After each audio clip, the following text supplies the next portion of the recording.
Salut à tous, c'est Flo du LabTech, j'espère que vous allez bien. On se retrouve pour un nouveau format que j'ai baptisé LT News. Le but de ces vidéos, c'est de parler des différentes actualités concrètes dans le hardware PC. Je vous invite à me dire en commentaire ce que vous pensez de ce nouveau format. J'attends vraiment vos retours pour savoir si je continue dans ma lancée. Bien entendu, je n'abandonne pas pour autant les autres formats vidéo. Comme d'habitude, si la vidéo vous plaît, n'hésitez pas à mettre un pouce bleu, à vous abonner et à activer la cloche pour être notifié lorsque je sors une nouvelle vidéo. Allez, on attaque le premier sujet, les crashs de la RTX 3080.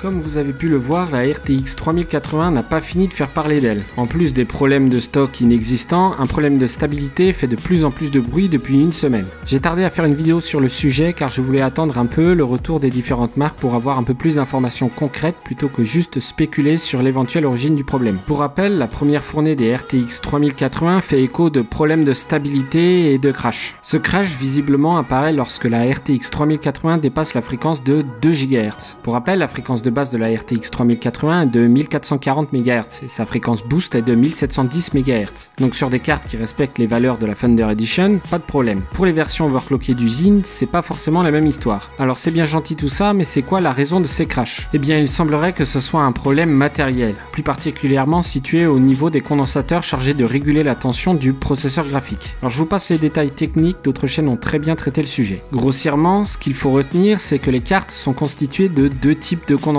Les SP Caps, moins coûteux mais aussi moins performants quand il est question de lisser la tension sur des hautes fréquences. Et les MLCC qui eux sont plus coûteux mais c'est la crème de la crème du condensateur. Le problème c'est que certaines marques ont décidé d'utiliser un peu trop de SP Caps. Les marques concernées sont EVGA, MSI, Zotac, Gigabyte, Colorful, KFA2 et Inno3D. Il semblerait que les cartes Thunder Edition et celles d'Asus ne soient pas concernées. Alors Nvidia a mis à jour les drivers de la RTX 3080 pour régler le problème. Mais comme vous l'aurez compris, c'est un problème matériel, donc sa résolution consisterait plutôt à refaire le design des cartes custom au niveau de ces condensateurs. Alors concrètement, qu'est-ce qu'a fait Nvidia pour solutionner le problème des premières RTX 3080? Eh bien c'est tout simplement de plafonner la fréquence maximale à 2 GHz environ pour éviter ce type de crash. Du coup, avec ces cartes, l'overclocking restera limité à 2 GHz. Cela dit, ça reste quand même 300 MHz de plus, mais c'est quand même contraignant. Du côté des constructeurs, globalement tous les constructeurs ont choisi la voie de la sagesse qui consiste à revoir le design de leurs cartes pour corriger ce problème en utilisant un nombre raisonnable de SP Caps et de MLCC. Finalement, la seule marque pour le moment qui ferme les yeux, c'est Inno3D. Selon eux, il n'y a pas de problème de stabilité sur leur carte, donc ça reste à vérifier quand même. Entre nous, je vous conseillerais donc d'attendre un peu avant d'acheter les prochaines RTX 3080 afin de bénéficier de la nouvelle révision des PCB.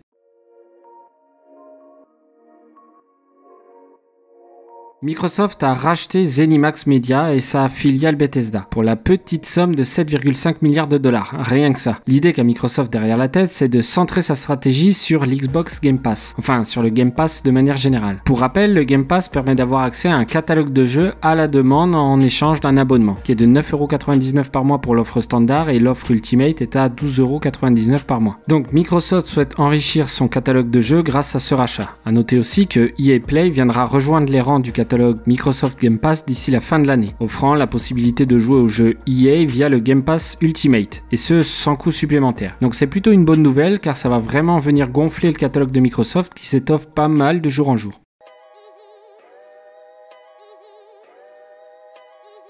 Du côté des benchmarks de Nvidia, comme vous avez dû le constater, je n'ai pas fait de vidéo sur la RTX 3090, car selon moi ça reste une carte graphique vraiment élitiste. De plus, de base, son intérêt me paraissait moins évident, donc je n'ai pas voulu faire de vidéo sur la RTX 3090. Par contre, je profite de ce format pour vous parler rapidement de ses performances. Et vous l'avez peut-être déjà vu auparavant, mais c'est pas foufou comparé à l'écart de prix avec la RTX 3080. Pour moi, c'est plus une carte à orientation professionnelle, notamment pour les pros du rendu 3D, grâce à sa mémoire vidéo de 24 Go. Pour les joueurs, je ne pense pas que l'écart de prix soit négligeable par rapport au gain de performance qui est globalement de 7% en 1440p et 10% en 4K. Je vous mets quand même quelques benchmarks pour vous faire une idée. N'hésitez pas aussi à aller voir la vidéo de benchmark de la RTX 3080.